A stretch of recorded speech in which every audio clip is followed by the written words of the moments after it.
Hey guys, what's going on? It's Gospel here. I know I was making a lot of SWG content last year and I just dropped off the face of the earth. That is because I got sick and I had some other issues going on. So I took a step back and now I'm back and we're going to talk about the combat upgrade, more specifically SWG Restoration's combat upgrade.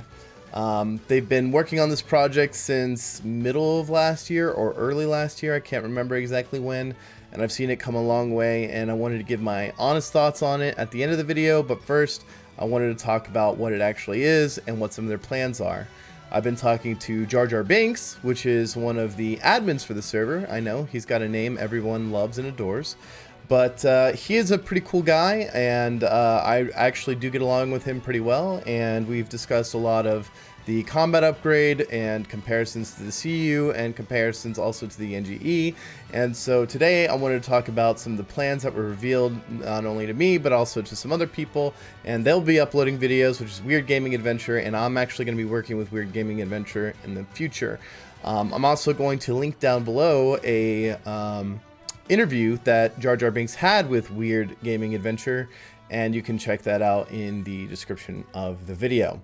So first, I wanted to talk about how far I've seen this project come. It's come a long way. Back then, you know, it had like NGE expertise trees for classes, and the UI was really messy, and it slowly over time, it's just gotten better and better and better.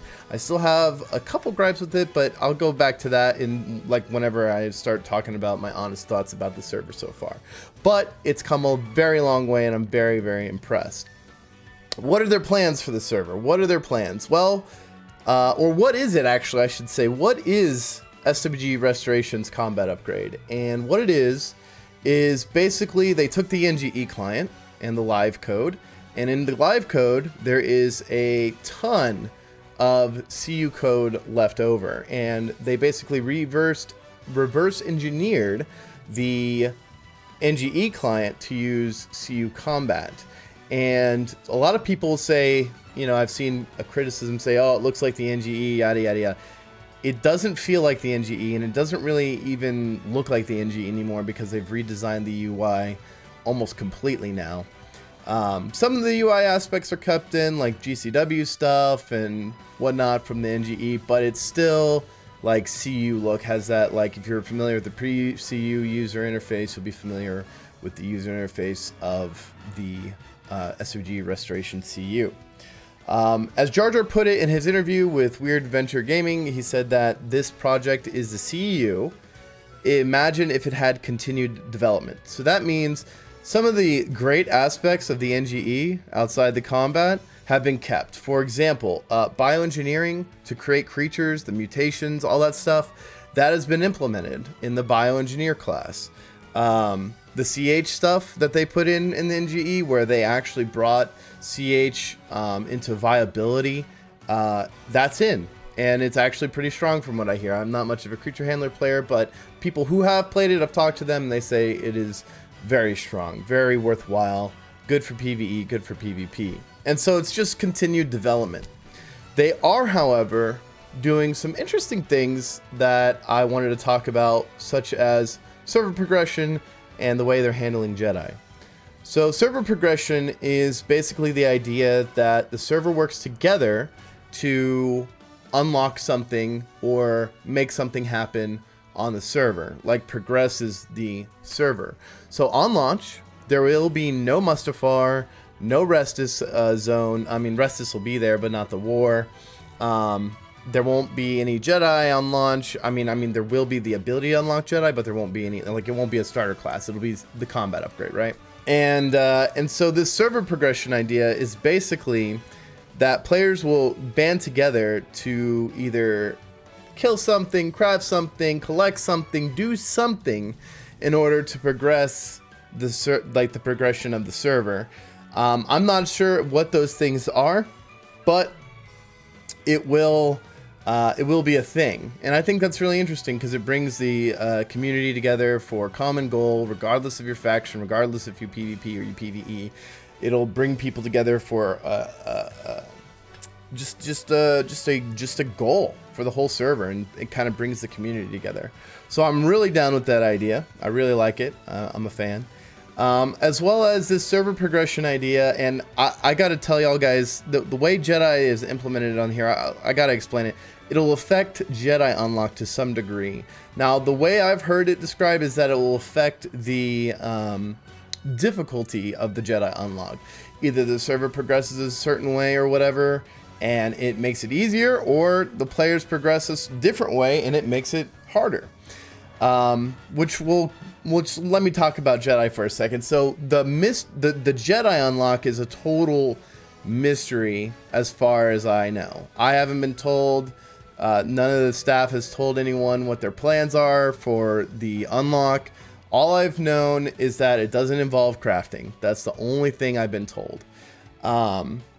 The unlock system is supposed to be truly unique. They've gone great lengths, from what I understand, to make sure people don't figure it out like immediately. Is it possible that someone unlocks it in like a month or two? Yes, it is possible. In fact, I asked Jar Jar what his expectations for the first Jedi to unlock, and he said from launch, probably around 6 months. That's his expectation. It could be longer, it could be shorter.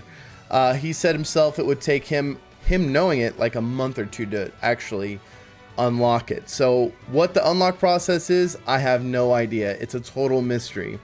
To balance this out, Jedi will be kind of strong. It'll be the same as CU Jedi, except they'll have access to FRS, unlike the regular live CU, where they didn't have access to FRS. There will be risks involved with Jedi, which include saber thefts. So when you're, rolling around with your saber out, you'll probably be attackable. Life costs and force ghosts. So Jedi will have a life system. So I don't know how many lives you'll have. I have no idea. But basically, once you run out of lives, once you die enough, you'll go into force ghost mode. And your force ghost mode will be temporary. And you'll come back and you'll have your lives restored, and you'll be able to do whatever it is you wanted to do on your Jedi, be it grinding, PvE, PvP, what have you. The FRS system is going to be the same as it was pre-CU, to my understanding, except there will be different bonuses and whatnot. But it incurs some more risk, because the FRS in here will actually significantly boost the power of Jedi. Unlike pre-CU, if you're a pre-CU player like I am, you would know if you play PvP that Jedi really isn't that strong. They're only really effective as healers in pre-CU. If you've played Basilisk, you will know that. Here, the FRS is going to make them really strong, so the higher you go up in FRS, the less lives you will have, but your power will increase. On top of that, when you go into Force Ghost mode and you're in the FRS, if you lose all those lives, you will be wiped down to rank 0. And I am talking about very significant power boosts here, that they are making you very rewarded for going up the FRS and risking your life. It is extremely rewarding. Trust me, I've seen it in action. It is going to be strong. Okay, it's like the term alpha class. You've never seen a game with an alpha class like this. Okay, you haven't. And there will also be saber theft from bounty hunters. So assuming a bounty hunter kills you, which will be difficult for a solo bounty hunter to do, if a bounty hunter does kill you, they will be able to take your saber. You'll have to craft a new one, or ideally, if you're smart, if you're like me, if you're 200 IQ, you will craft sabers in advance and have a stockpile of pearls. Which is another thing. To my recollection, PvE in the CU was pretty easy. PvE here will actually be pretty hard. I know if you've been watching my streams, which by the way, I will link to my Twitch down below. If you've been watching my streams, you know I've been railing against people who have been AFKing the highest end mobs in pre-CU, which are crate dragons, and that won't be really a thing here. It really requires a lot of active gameplay to really kill a crate, and I don't think they can be soloed. Maybe against a high rank Jedi, I don't know, but again, for like normal players, it won't be it won't be a thing. Bounty hunting. Bounty hunting will be both pre-NGE, the system where you hunt Jedi and it's all's good, you know, all's well in the world. You're calling the population of force-sensitive glow bat wielders.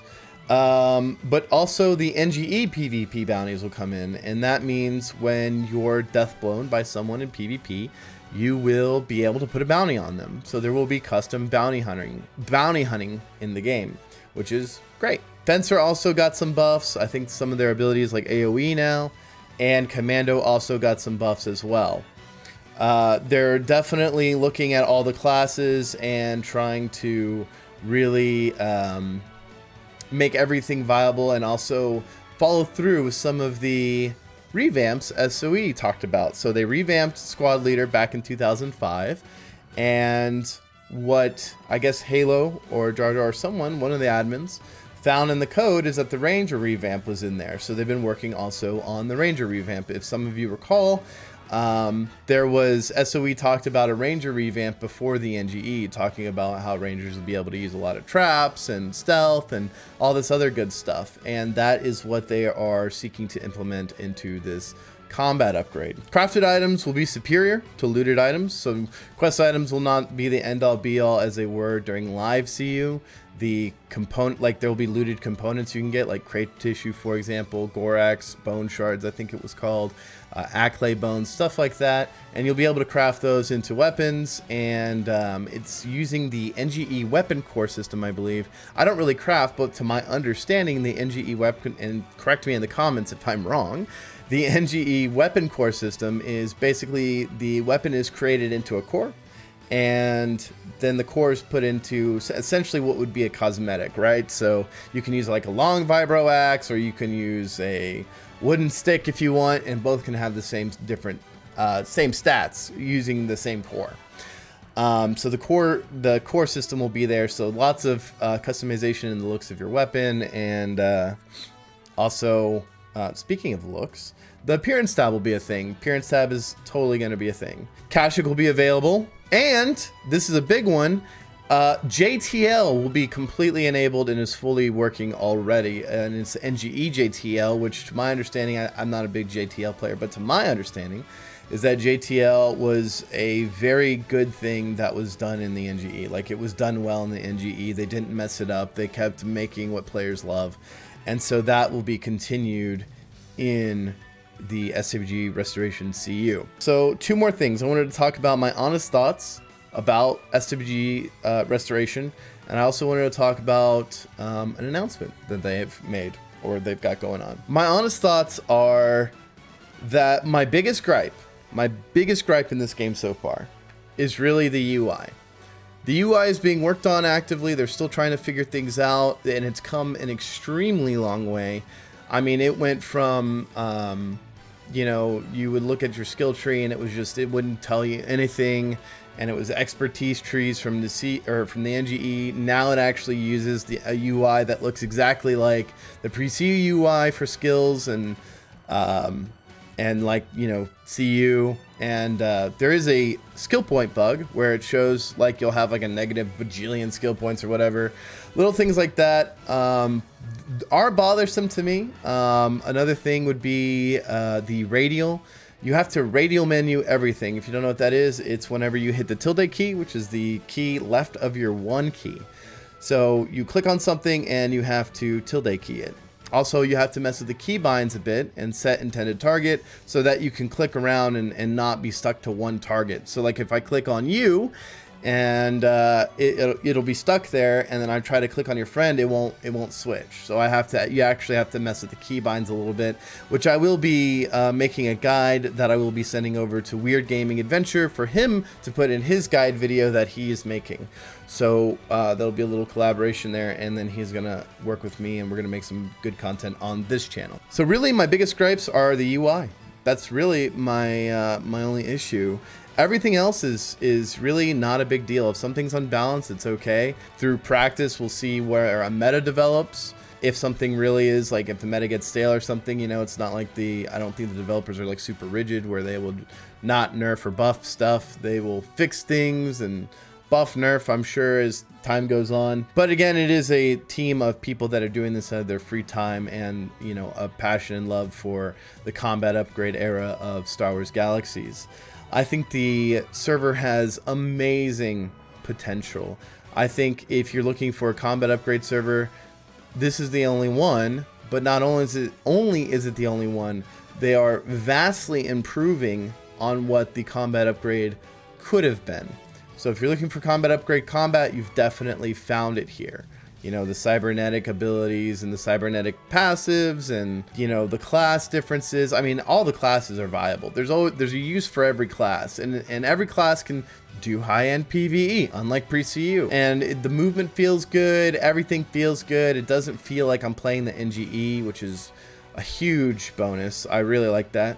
While they kept some of the NGE animations, like, for example, rifles and carbines and stuff like that, and they have the pre-CU animations for abilities, just like the CU had.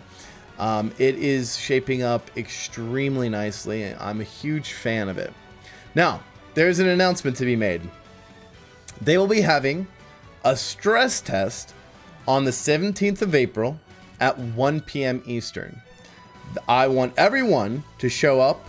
I'm going to link the Discord for SWG Restoration down below, and I'm also going to link a link to the download for the game down below.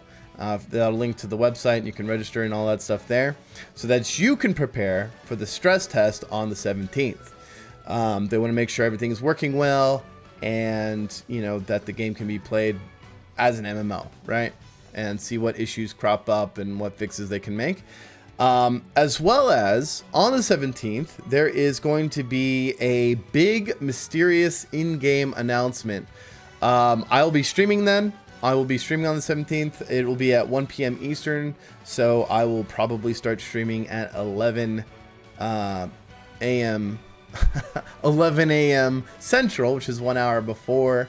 So I'll stream at 12 p.m. Eastern, and we'll see what this big announcement in-game is together. That's really been all my thoughts. I think the future is bright. If you're looking for a CU server, SWG Restoration is it, and I think it's going to be an absolute blast to play. It's been in beta for a while, and the beta has gone well, and I think we might be looking at something a little bit cooler soon than beta. But yeah. So that's my theory on it, and yeah. So I hope everyone has a good day. Hope you're having a good night, whatever time of day you're watching this. I hope that your night, day, morning, whatever is good, and I hope to see you on SWG Restoration. I shall catch you all later.